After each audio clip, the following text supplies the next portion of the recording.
Welcome back to Miniopolis TinyTalkTV. Today we're going to be discussing sustainability. I'm Brian Sodre. Angela Pena. And Sal de Benedetto. What is defined as sustainability and what makes us a sustainable building?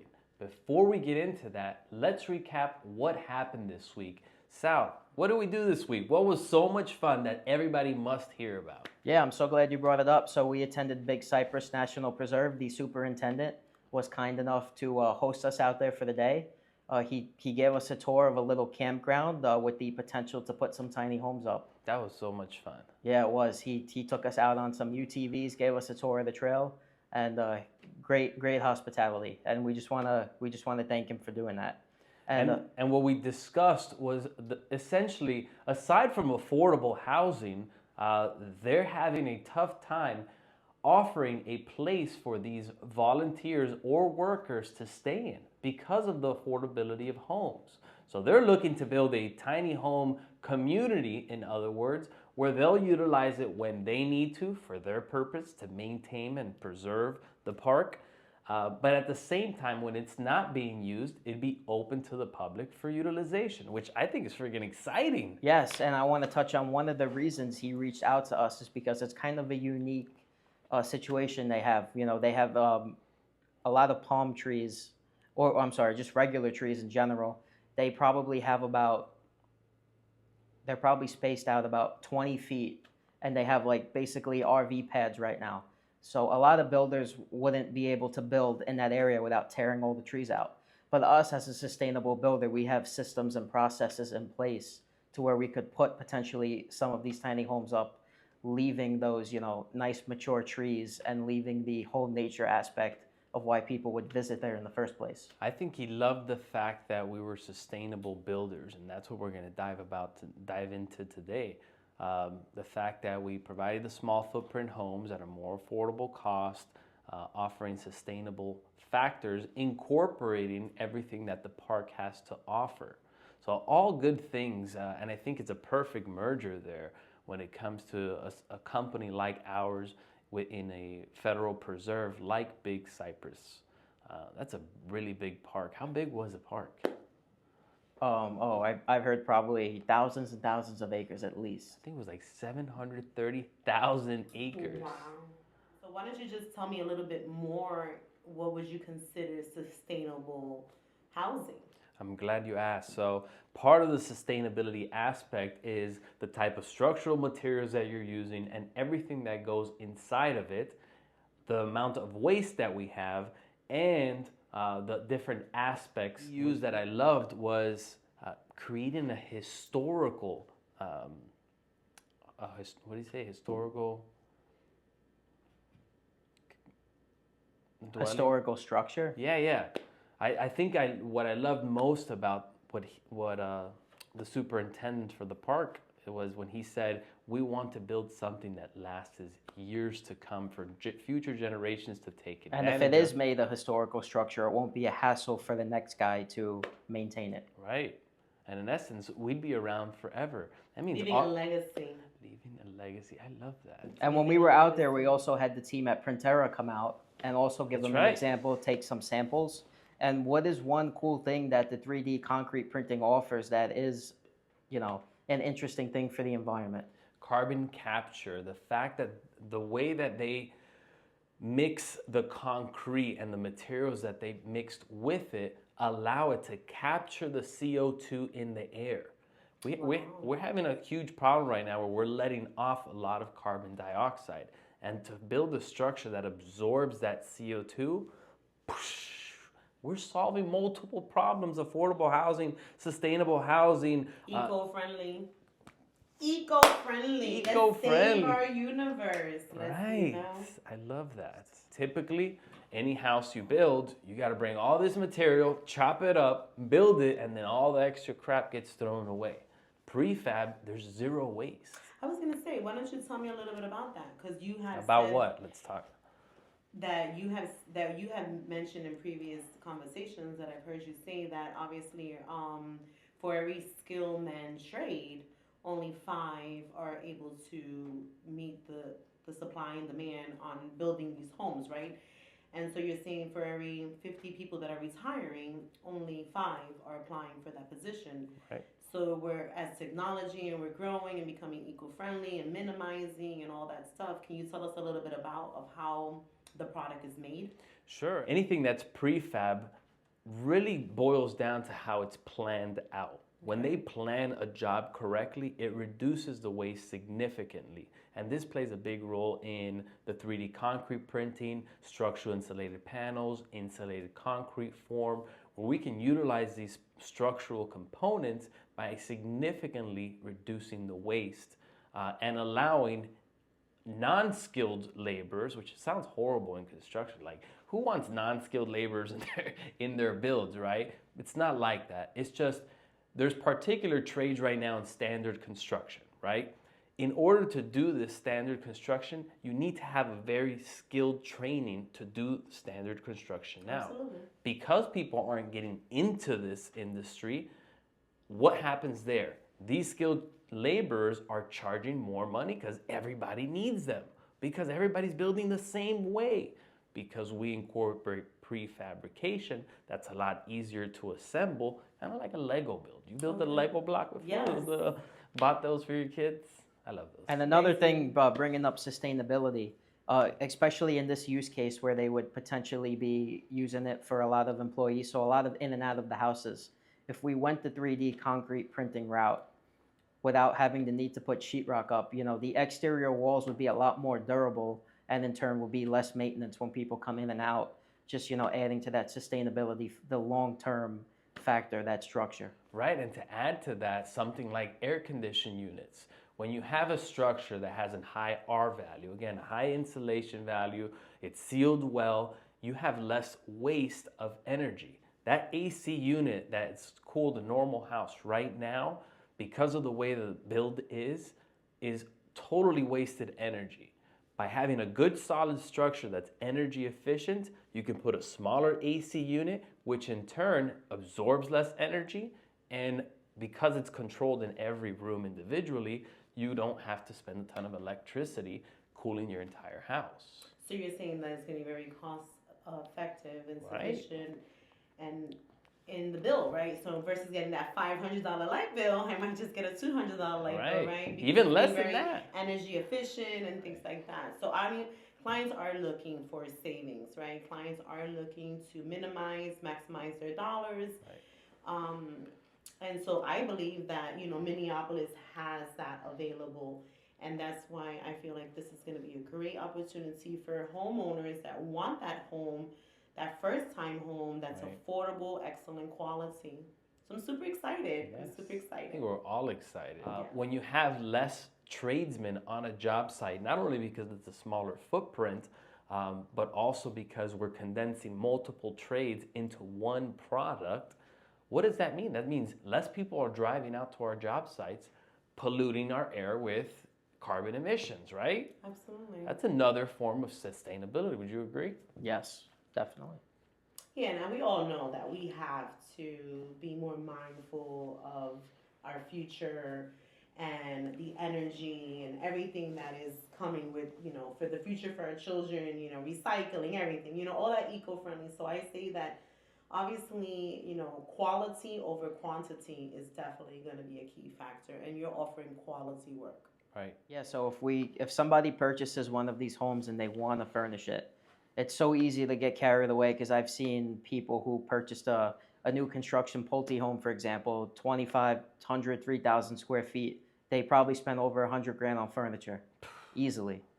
But, for example, with that these they'll houses, probably never use. Exactly. A lot of it is just for show. For decoration. Yes. What But a waste. the good thing about these homes is you only have the square footage that you're actually going to use. So you would only furnish the square footage that you use daily.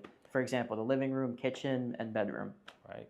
And I think we've talked about this before, that most people, according to studies, this is not made up by Minneapolis, according to studies nationwide, most people only utilize 400 square feet of their house. Well, I was just going to say that, and that's exactly what I was going to say, that I just know that obviously we've gotten into where, big is better and, the more, right? But I can say, Keeping up with the Jones. right, but I say the more We you say have, that the a more lot. debt you have, right? Whether you're debt free, not debt free, but I'm just saying the more you have, the more expenses you have, right? And when we say tiny homes, it's not a tiny home because I personally have sold a 948 square home on the river, downtown Fort Myers. Super cute. Like I wanted it. 2 bedroom, 1 bath, backyard, and I mean it was gorgeous and it was just It had everything enough. you needed. Everything you needed. Do you really need everything that's out there in order to live a happy life? No, and this is why I say that a lot of people are not living in their happiest, right? Because we are working to keep up what we don't want anymore, right? Or need. So our needs. So we have to bring a balance. So I think, smaller footprint, less maintenance, more affordability, less stress on the house, less stress on the partnership, and now you have things to do on the weekend. Right? And I think that's important that you mention that. Obviously, everybody's in different milestones in their life. You got the single life, a couple life, a married life, life with children, children out of the house, grandparents, seniors. There's all different stages. But I think for the most part, except that middle part with children, most of those people can benefit from a small footprint home because they get to enjoy more of what life has to offer. Absolutely. Right? I think the people who benefit most out of these bigger homes is probably a full family of, children and kids and right, something like that. And I say, if you're that one that have 6, 7, 8, 9 kids, the in-laws in the house, all That's that a lot good of stuff. kids. Get that 3,000 square foot home. But if it's just you and 3 children and you all fit perfectly and the 2 dogs, it's a seller. And I really think because, like I said, less is more, and it's just less to clean, less to maintenance. So I know that I'm working really, really because I want a tiny home. Something we haven't really talked about is the different levels of sustainability. We can, it's kind of like when you go to the grocery store, you have the option for your GMOs, your all the bad stuff, right? The cheap bad stuff, and then you've got your really expensive organic stuff. We kind of fit along the entire spectrum depending on what the customer wants. And you can get really expensive on even a small footprint home. Why do I say that? Because depending how organic a customer wants to eat, that's how we can build a home. That'll include the materials that we use inside and outside the home. The structures are kind of for everybody, but the interior, for example, our model home, we had bamboo flooring, sustainable, recyclable. Oh, bamboo flooring. It was bamboo flooring. We had bamboo countertops. The paint was low VOCs, which in other words is a very organic type of paint that doesn't damage the air quality in the home. We incorporated a lot of smart features so it can, you forget to turn off the AC while you're about to hit that meeting down the road. Hey Siri, turn off my AC or lower the... Or even something like the automatic blinds, when it's sunny during the day, you could have it set to a time. Shut all the blinds at 6, 7 p.m. when you come home. You could have it open back up. Exactly. So there's different levels to sustainability and making this your... It's endless. It's endless. Obviously, it comes at a cost. So that's for a very niche market. But it goes to show the versatility of these smaller footprint homes. This is really exciting. And I think that...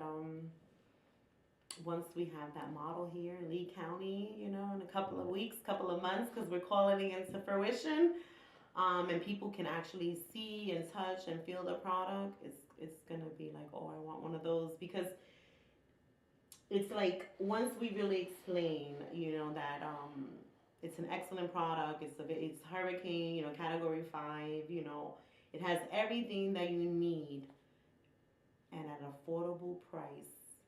I think the 2 points that you just mentioned there are something worth talking about. Other sustainable factors there are what we can incorporate should the customer be interested and the budget allow for it.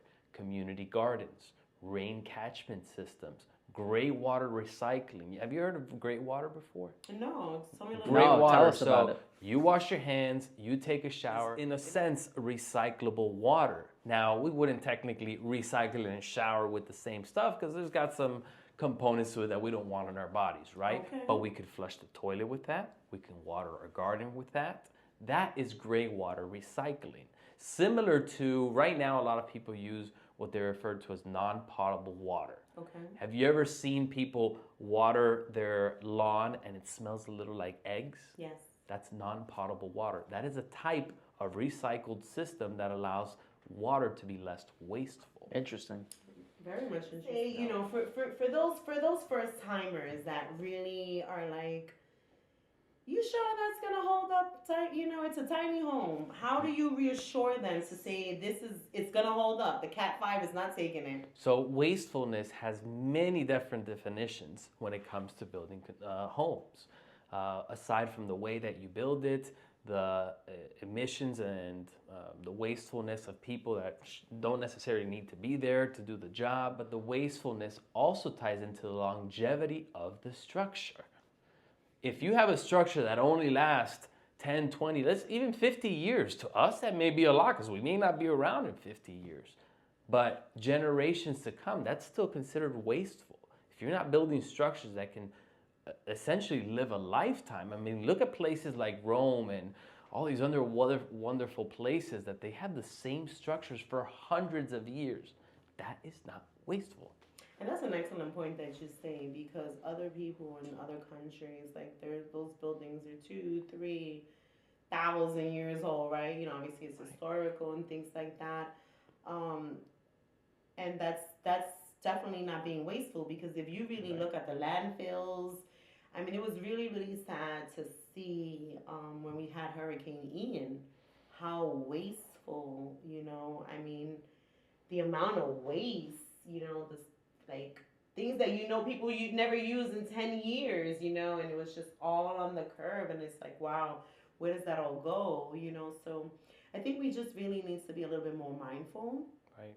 In everything that we do, from grocery shopping to the type of lifestyles we live, where we drive, how we drive, the type of homes that we build and live in, our energy. I mean, there's just so many things that we can do. And it's a little bit overwhelming. You know, when I go to the grocery store now, my wife wants everything organic. It's a little stressful. Have you done that before? No, we are. It's like, okay, like you can take this to as far as you want, but any little step that you do makes a difference. It does. It absolutely does. But just to add on that, you know, people really think that eating more fruits and vegetables is more expensive and things like that. But if you look at the longevity of your health, you know, that is, you know, you're not taking high blood pressure medicine, diabetes, all of that, right? It's the sustainability. And then the same thing with your home, right? If you're buying energy efficiency. So I think it's called a better quality life of living. Definitely. You know, because when you eat healthier, you feel better, you have a natural glow, your children are not creating sugar, they're not jumping off the walls. I mean, it just really has a great effect all across the board. So that wraps it up for this week. Thanks for tuning in. If you want to contact us to learn more about sustainable building, our office number is 239-329-8804, or you could shoot us an email, sales@minneapolisbuilders.com. or visit our website at www.minneapolisbuilders.com. I'm Brian Sodre. Angela Pena. And I'm Sal De Benedetto. We'll see you next week. Till next time. Let's build tiny together.